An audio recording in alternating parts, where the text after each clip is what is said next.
Well, I wrote because fear is everywhere. You can't open a newspaper, turn on a television without getting bad news. But Jesus spoke more about fear than he did any other topic. So I really believe that fear is an option and that faith is a better choice.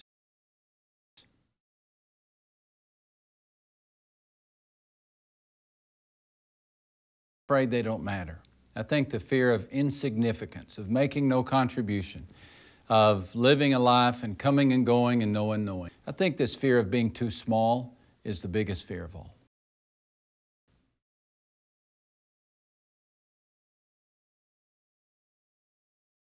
Fear emotions because it's the default emotion, it's what comes natural.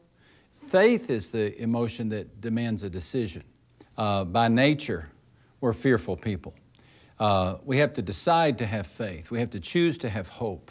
So fear overtakes other emotions because it's what comes most naturally to us.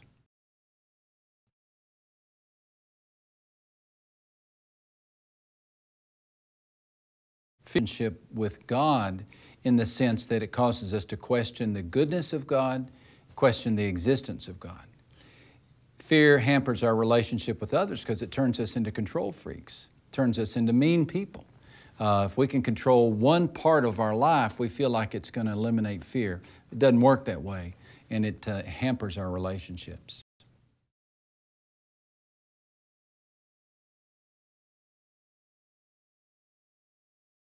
Fear is the best thing. The fear of God is the beginning of wisdom, the Bible says. Now, when the Bible talks about fear, the better word is reverence, or respect, and awe. The fear of God can be the most healthy emotion because fear of God is actually a respect of God, an awe of God, a reverence, a sense of holiness, of God's holiness. And so our fear of God places us in a posture where we understand how great God is and we depend on Him. So the fear of the Lord, for that reason, is the beginning of wisdom.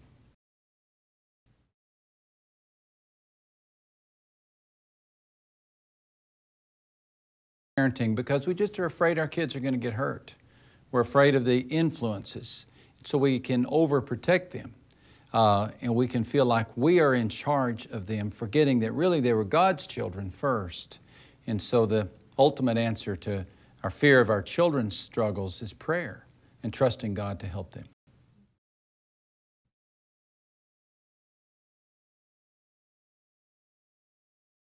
Fear can only be done if you know somebody who's defeated death, and that's why the Christian hope is so valuable. Without the resurrection of Christ, I don't know how you face death without fear because it is the big unknown.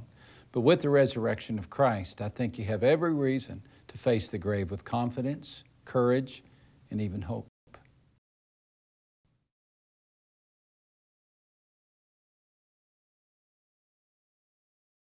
Financial fears needs to remember that times like this come. It's just a part of living in a world that depends on an economy. But our ultimate hope is not the economy. We trust in God, and He gets us through times of any type of fear, even financial fears.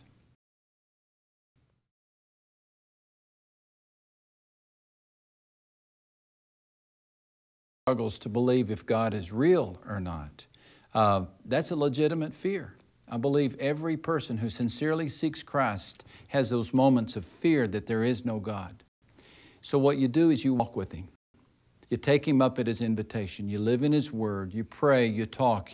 You believe like He is there, and you live like He is there. And then you really discover if He's there or not.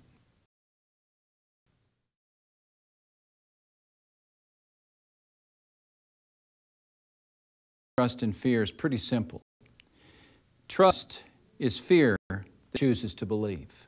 It's not the absence of fear, but it's a facing of fear with faith that results in a deeper trust.